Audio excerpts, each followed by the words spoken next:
नमस्कार स्टूडेंट्स, मैं Sabhaji D Nice coaching campus by Sabhaji sir में आपका स्वागत है। यदि आप नए स्टूडेंट हैं तो चैनल को सब्सक्राइब करके बेल आइकन दबा लीजिए, जिससे आने वाली प्रत्येक वीडियो का पता आपको चलता रहेगा स्टूडेंट्स।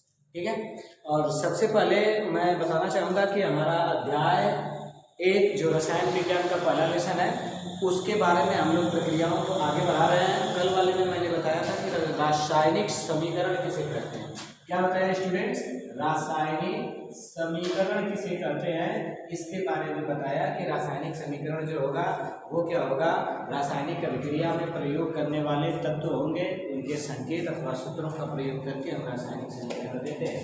तो इसमें स्टूडेंट्स परिभाषा भी विधिवत आपको नोट करवाई है मैंने। अब इसके बाद उसमें ये भी बताया कि रासायनिक समीकरण कितने प्रकार के होते हैं। एक असंतुलित होता है, जो संतुलन में दोनों बराबर तत्वों की संख्या नहीं होती है, असंतुलित या ढांचा समीकरण कहते हैं। और जो संतुलित होता है उचित संख्या से गुणा अथवा भाग करके उसे संतुलित करते हैं। तो सबसे पहले हम रासायनिक समीकरण पढ़ लिए, उसका उदाहरण आपको दे दिए। अब हम बताते हैं कि रासायनिक समीकरण को लिखने की विधि क्या है, कैसे। तो यहाँ पे एक एक one by one step by step करके हम आपको बता रहे हैं। तो यहाँ से हेडिंग में लिखेंगे रासायनिक समीकरण लिखने की निम्नलिखित विधियां। रासायनिक समीकरण लिखने की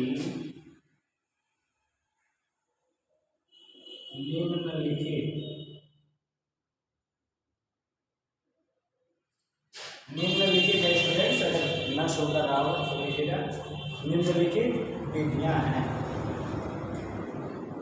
ठीक है स्टूडेंट्स, पॉइंट्स नंबर 1।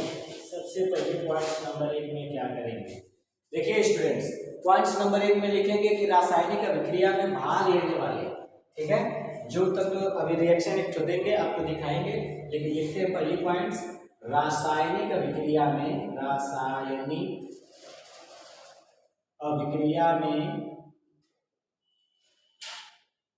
भाग लेने वाले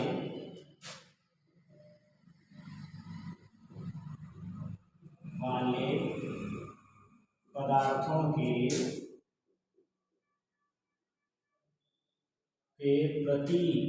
प्रतीक मतलब संकेत, प्रतीक अथवा सूत्र ज्ञात होने चाहिए, अथवा सूत्र ज्ञात होने चाहिए। ठीक है स्टूडेंट्स, ये हमारी पहली पॉइंट्स है। रासायनिक अभिक्रिया में भाग लेने वाले, जैसे हमने मैग्नीशियम बोल दिया तो आपको पता होना चाहिए कि मैग्नीशियम का जो संकेत होगा Mg होगा, कैल्शियम का संकेत Ca होगा, क्लोरीन का संकेत Cl होगा। ये सब बातें स्टूडेंट्स आपको पता होनी चाहिए अगर आप रासायनिक समीकरण लेसन कर रहे हैं और रासायनिक समीकरण लिखने जा रहे हैं तो। अब ऐसी कंडीशन के बाद दूसरी पॉइंट्स पे हम बात करते हैं स्टूडेंट्स। जब पॉइंट्स नंबर 2 में आएंगे तो पॉइंट्स नंबर 2 में आपको बताते हैं स्टूडेंट्स कि रासायनिक समीकरण में पदार्थ को हमेशा आणविक रूप में लिखते हैं स्टूडेंट्स।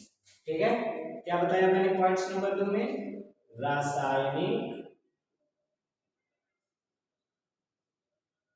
ठीक है, समीकरण, रासायनिक समीकरण में पदार्थ को हमेशा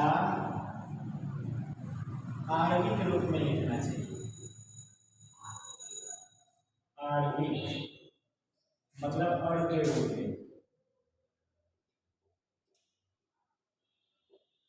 लिखा जाना चाहिए या लिखा जाता है।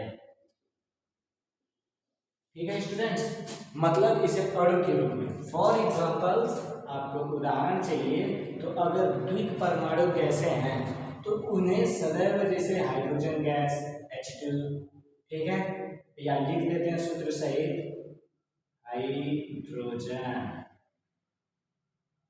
ठीक है स्टूडेंट्स, H2 नाइट्रोजन,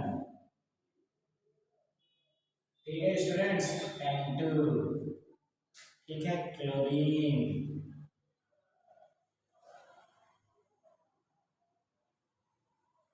इसको स्टूडेंट Cl2, ठीक है, ऑक्सीजन,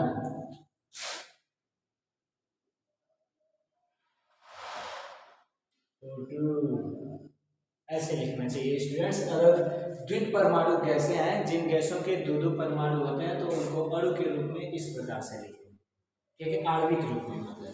ठीक है स्टूडेंट्स, पॉइंट्स नंबर 3 आते हैं और 3 पॉइंट काफी है आपको रासायनिक समीकरण लिखने की विधि को जानने के लिए। ठीक है स्टूडेंट्स, और तीसरे पॉइंट्स में लिखेंगे यदि, ठीक है, पदार्थ या यदि रासायनिक समीकरण में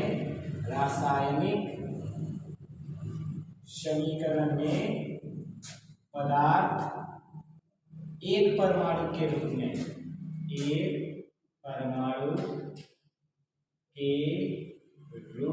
है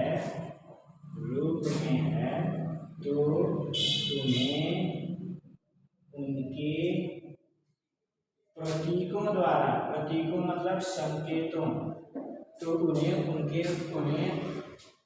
उनके प्रतीकों द्वारा प्रदर्शित करते हैं या लिखते हैं स्टूडेंट्स। ठीक है स्टूडेंट्स, प्रतीकों द्वारा प्रदर्शित करते हैं अथवा लिखते हैं। ये लगभग 3 बातों को आप सदैव ध्यान रखिएगा, या अगली बार है कि मैंने उनका सूत्र भी पता होना चाहिए। जैसे अगर बोल दिया कि मीथेन गैस ये कार्य कर रही है, तो मीथेन गैस का मतलब कि आपको CH4 का सूत्र पता होना चाहिए। ठीक है स्टूडेंट्स, अगर बोल दिया कि ब्लीचिंग पाउडर है, तो आपको CaOCl2 ये सूत्र आपको पता होना चाहिए स्टूडेंट्स। अगर सूत्र आपको याद नहीं होंगे तो आप रासायनिक समीकरण में लिखने में आप अपने आप को कमजोर महसूस करेंगे, समस्या महसूस करेंगे स्टूडेंट्स। और मैंने बता दिया है कि सूत्र कैसे बनाए जाते हैं, या आगे अभी भी बताएंगे रासायनिक समीकरण कैसे बनाते हैं। इस बात को जानने के लिए स्टूडेंट्स अपनी प्रक्रिया को लगातार जारी रखें। अभी तक कमेंट बॉक्स में जो भी बात मैंने पूछी थी आप लोगों ने बताया नहीं है स्टूडेंट्स, आप इसमें भी बता सकते हैं कि हम कोचिंग ज्वाइन क्यों करते हैं स्टूडेंट्स, स्कूलों की तुलना में। अपने अपने विचारों को रखें। आते हैं स्टूडेंट्स रासायनिक समीकरण लिखने की विधि, और ये 3 विधियां रही। सबसे पहले रासायनिक अभिक्रिया में भाग लेने वाले पदार्थों के प्रतीक अथवा सूत्र को ज्ञात होना चाहिए। दूसरा, रासायनिक अभिक्रिया में के पदार्थ को हमेशा आणविक रूप में, अणु के रूप में लिखना चाहिए। अगर द्वित परमाणु गैस है तो इस तरह से, मीथेन गैस तो CH4, सल्फ्यूरिक अम्ल है तो H2SO4 इसके रूप में लिखना चाहिए।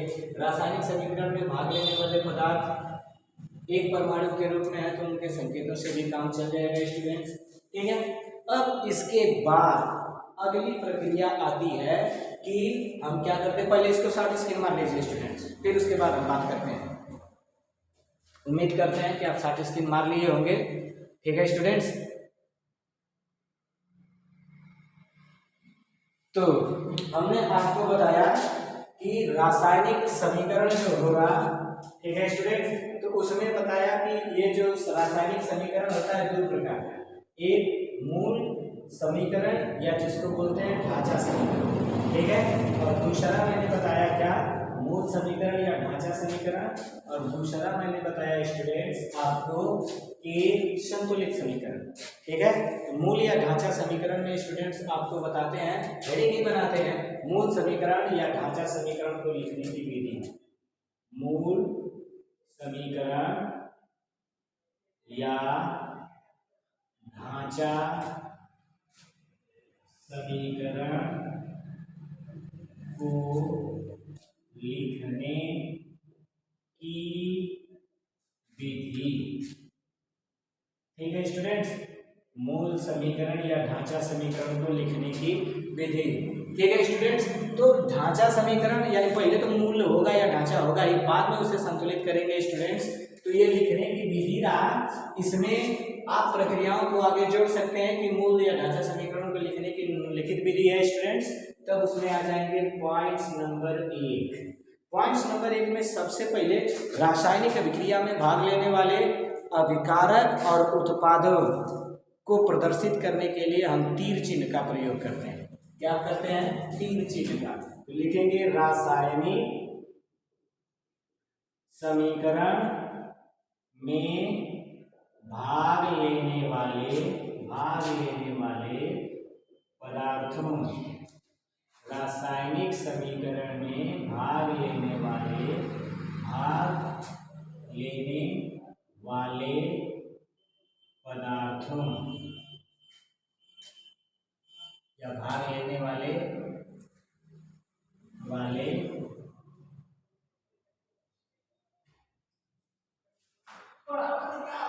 रासायनिक अभिक्रिया में भाग लेने वाले अभिकारकों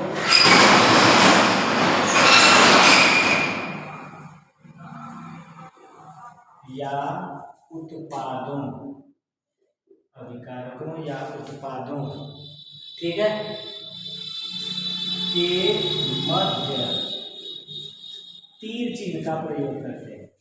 तीर चिन्ह का प्रयोग करते हैं। क्या करते हैं स्टूडेंट्स? तीर चिन्ह का प्रयोग करते हैं, ठीक है। अब देखिए, जैसे तीर चिन्ह का प्रयोग हम कैसे करते हैं, ऐसी कंडीशंस में हम क्या करेंगे कि अब देखिए, जैसे हमने बोला H2 + O2 = H2O।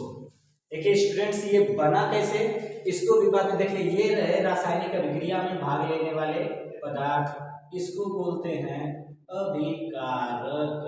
क्या बोलते हैं स्टूडेंट्स? अभिकारक। और रासायनिक अभिक्रिया के फलस्वरूप देखिए, इसकी संयोजकता बनाना कैसे, H2O बना है स्टूडेंट्स, हाइड्रोजन की संयोजकता है और ऑक्सीजन की 2, तीन को मल्टीप्लाई किए स्टूडेंट्स, H2O, यहाँ पे क्या बन गया? जल। तो रासायनिक अभिक्रिया के फलस्वरूप जो कुछ प्राप्त होता है उसे हम क्या कहते हैं? उत्पाद। तो स्टूडेंट्स देख लो, रासायनिक अभिक्रिया में भाग लेने वाले अभिकारकों या उत्पादों के मध्य में क्या करते हैं? हम तीर चिन्ह का प्रयोग करते हैं। अगर यहाँ पे दिक्कत है तीर चिन्ह, तो यहाँ पे तीर चिन्ह के बीच में ऐसे एरो बना देते हैं, का प्रयोग करते हैं, ठीक है स्टूडेंट्स। पहली पॉइंट है, आप इसे लिख सकते हो, ठीक है। इसको समझाने के लिए हम बल्कि इसको इधर कर देते हैं, ठीक है। यहाँ पे लिख देते हैं HO1 2 3 मल्टीप्लाई स्टूडेंट्स, ये हो जाएगा हमारा H2O, जल का, ये जल गया स्टूडेंट्स। तीर चिन्ह का प्रयोग करते हैं। पॉइंट्स नंबर 2 में आते हैं स्टूडेंट्स।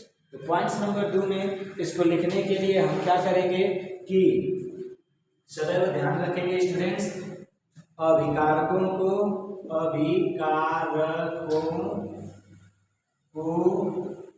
सदैव बाईं ओर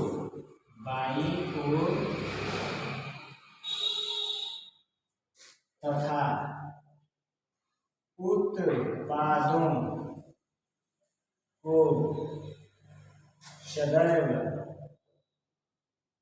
दाईं ओर लिखते हैं, दाईं ओर लिखते हैं, ठीक है स्टूडेंट्स। जैसा कि आप इसमें देख रहे हो, अभिकारक दोनों हाइड्रोजन और ऑक्सीजन बाईं ओर है और इधर जल जो है वो दाईं ओर है स्टूडेंट्स, ठीक है। अब समीकरण संतुलित भी नहीं है, क्योंकि हम ऊपर मूल समीकरण या ढांचा समीकरण की बात कर रहे हैं स्टूडेंट्स, ठीक है। पॉइंट्स नंबर 3 में आते हैं और इसमें भी हम 3 पॉइंट्स देंगे स्टूडेंट्स, जो आपके काम आएगा।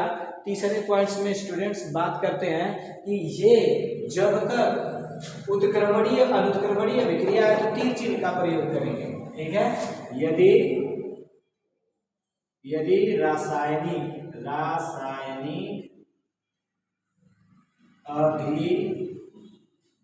अभिक्रिया, यदि रासायनिक अभिक्रिया उत्क्रमणीय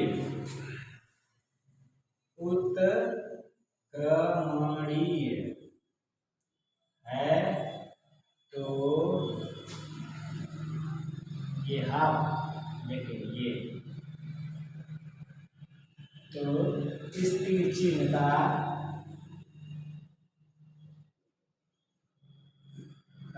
प्रयोग करते हैं,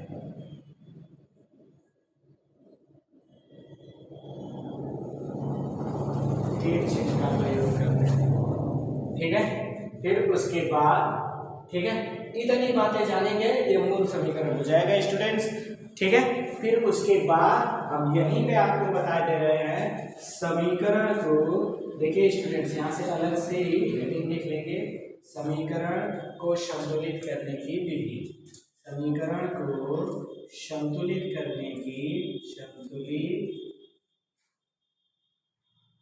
करने की विधि। ठीक है स्टूडेंट्स, तो समीकरण को संतुलित करने की विधि स्टूडेंट्स, हम इसी समीकरण को यहाँ पे दे रहे हैं। देखिए H2 + O2, ठीक है, तीर है स्टूडेंट्स।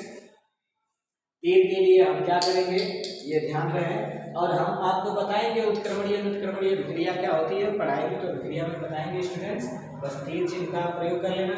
अब यहाँ पे देखिए जैसे हमारा बन गया जल, हाइड्रोजन और ऑक्सीजन जब मिलेगा प्रैक्टिस होती रहेगी हम तुरंत बना देंगे जल स्टूडेंट्स।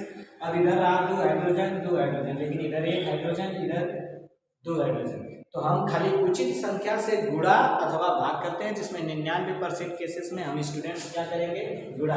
तो देखिए इधर 2 का गुणा करते हैं, तो ऑक्सीजन देखिए 2 × 2, 2 ऑक्सीजन हो गया, इधर भी 2 ऑक्सीजन हो गया, परंतु हाइड्रोजन 2 दूना 4 हो गया, यहाँ पे 2 का गुणा कर दिए स्टूडेंट्स। देख लो आप, 4 हाइड्रोजन 2 ऑक्सीजन 2 ऑक्सीजन। अब ये समीकरण कैसा समीकरण हो गया, संतुलित समीकरण, संतुलित समीकरण। ठीक है स्टूडेंट्स, बस इतना प्रोसेस यही है, क्योंकि इतनी बातों को अगर आप आसानी से जान गए स्टूडेंट्स, और ये कैसे हम इधर यौगिक बना रहे हैं, इसको मिलाने से क्या बनता है, ये नहीं करें कि 100% इसी प्रकार से बनेगा स्टूडेंट्स, लेकिन आपके अधिकांश प्रॉब्लम संयोजकता के इस प्रोसेस से आपको बिल्कुल आसानी से समझ में आ जाएगा स्टूडेंट्स। ठीक है, तो ये आप 60 स्क्रीन मार लीजिए स्टूडेंट्स, आपके लिए काम करेगा। ठीक है, अब उम्मीद करते हैं कि आपका 60 स्क्रीन हो गया होगा स्टूडेंट्स। तो कुछ प्रोसेस बता देते हैं आपको कि आगे अब समीकरण पढ़ाएंगे तो समीकरण कैसे बनाएंगे, उनका नाम क्या होगा, ये सब बातें आपको जानने के लिए स्टूडेंट्स हम एक बार ना कई बार आपको बता दिए हैं कि ये कैसे होगा। ठीक है, इस प्रक्रिया को जानने के लिए हम आपको ले चलते हैं या बताते हैं, या आप नोट कर लीजिए। ठीक है स्टूडेंट्स, ठीक है स्टूडेंट्स, आइए बताते हैं कुछ आयन को, जैसे हम बोल देंगे कार्बोनेट आयन, कक्षा 9 में आपको कार्बोनेट आयन, ये सारी चीजें बेटा आपको बता चुके हैं। इसकी संयोजकता देखिए, कार्बोनेट आयन होता है CO3, इस पे माइनस चार्ज होता है, यानी इसकी संयोजकता कितनी हो जाएगी 2। जब भी आप CO3 लिखेंगे स्टूडेंट्स, इसके ऊपर 2 संयोजकता शो कर देंगे। चलिए हम उसमें देखते हैं और आपको बताते भी हैं। रासायनिक पहले कुछ लिख लेते हैं, SO4, इस पे भी माइनस चार्ज होगा स्टूडेंट्स, इसकी भी संयोजकता 2 होगी। कैसे होगी उसको भी बता देंगे नए वीडियो में, लेकिन सदैव ध्यान रखिए इसकी भी संयोजकता 2 होगी। PO4 होता है स्टूडेंट्स, PO4, इसकी संयोजकता 3 होती है स्टूडेंट्स। ठीक है, HNO3 में NO3 होता है स्टूडेंट्स, इसकी संयोजकता -1 होती है। जैसे आपको फॉर एग्जांपल कुछ यौगिकों को बना के आपको दिखा देते हैं। ठीक है स्टूडेंट्स, तो जैसे देखिए यहाँ पे हमें क्या करना है, सोडियम लेना है, सोडियम को हमने लिया और इधर हो गया हमारा कार्बोनेट आयन, और इसको क्या करना है स्टूडेंट्स, यौगिक बनाना है। तो सोडियम की संयोजकता 1 होती है स्टूडेंट्स, देखिए 11 होता है, और यहाँ पे क्या करेंगे 2 8 1 बाहरी कक्षक में उपस्थित। तो ये बाहरी कक्षक में होगा तो दूसरा अष्टक पूरा या स्थायी होने के लिए जितने इलेक्ट्रॉन चाहिए स्टूडेंट्स। ठीक है, तो ऐसी कंडीशंस में हम क्या करेंगे, इसकी संयोजकता 1 और इसकी संयोजकता 2, तीन गुणा करेंगे स्टूडेंट्स, तो ये बन जाएगा Na2CO3। नाम क्या पड़ेगा, ये सोडियम है और ये कार्बोनेट है, नाम हो जाएगा सोडियम कार्बोनेट। क्या नाम हो जाएगा स्टूडेंट्स, सोडियम कार्बोनेट। इस बात का आप सदैव ध्यान रखना। या दूसरी बात आ जाएगी स्टूडेंट्स, अगर इसी को कैल्शियम और यहाँ CO3 लेते हैं तो इसकी संयोजकता 2, इसकी भी 2। ठीक है स्टूडेंट्स, 2 1 2 एक बार में काट दिए, 2 1 2 एक संबंध 1 का अनुपात हुआ, 3 मल्टीप्लाई कर दीजिए स्टूडेंट्स, एक का करेंगे ये हो जाएगा, इसको CO3, नाम क्या हो जाएगा, कैल्शियम कार्बोनेट आयन है स्टूडेंट्स, नाम हो जाएगा कैल्शियम कार्बोनेट। सदैव इसका ध्यान रखेंगे स्टूडेंट्स। ठीक है, अगर हमें सल्फेट आयन बनाना है, इसको 60 स्क्रीन आप मार सकते हो स्टूडेंट्स। ठीक है, क्योंकि आगे आप सल्फेट में बताने जा रहे हैं स्टूडेंट्स। तो सल्फेट पे बताने जा रहे हैं। तो यहाँ पे अगर आप SO4 की बात करेंगे, ठीक है, या हाइड्रोजन की बात करें, इस पे आते हैं, आपको बताते हैं हाइड्रोजन की संयोजकता A, PO4 की संयोजकता स्टूडेंट्स 3 मल्टीप्लाई करेंगे, हमारा सूत्र हो जाएगा H3PO4 हाइड्रोजन फॉस्फेट। ठीक है स्टूडेंट, देखिए हम यौगिक कितना आसानी से बनाते रहे हैं स्टूडेंट, हाइड्रोजन फॉस्फेट। ठीक है स्टूडेंट्स, ध्यान रखेंगे। अगला है, अगर हमने एल्युमिनियम ले लिया स्टूडेंट्स और यह ले लिया ऑक्सीजन, ध्यान रखें, तो ऑक्सीजन की संयोजकता 2 बताई है मैंने, एल्युमिनियम की 3 बताई है, 3 मल्टीप्लाई करेंगे स्टूडेंट्स Al2O3। एल्यूमिनियम साधारण नाम होता है, या ऐसे एल्यूमिनियम ऑक्साइड, एल्यूमिनियम ऑक्साइड। ठीक है स्टूडेंट्स, इसका सदैव ध्यान रखें। ठीक है स्टूडेंट्स, इनकी संयोजकता 2 या 3 कैसे होती है स्टूडेंट्स, अगर आपको जानना है तो कमेंट बॉक्स में आप जरूर लिखें कि सर ये हमें जानकारी चाहिए। ठीक है, और जानकारी के बाद स्टूडेंट्स आप सदैव ध्यान रखें कि जब इसकी जानकारी हो जाएगी तो और कल वाली वीडियो में आपको बता देंगे। इतना शॉर्ट स्क्रीन मार लीजिए स्टूडेंट्स। तो ध्यान रखें कि रासायनिक अभिक्रिया लेशन को पढ़ने के लिए हम विभिन्न प्रकार की रासायनिक अभिक्रियाओं को कल पढ़ेंगे स्टूडेंट्स, लेकिन इन सारी थ्योरी को 1 बार 2 बार 3 बार और भी पढ़ लीजिएगा स्टूडेंट्स, जो आपके लिए काम करेगा।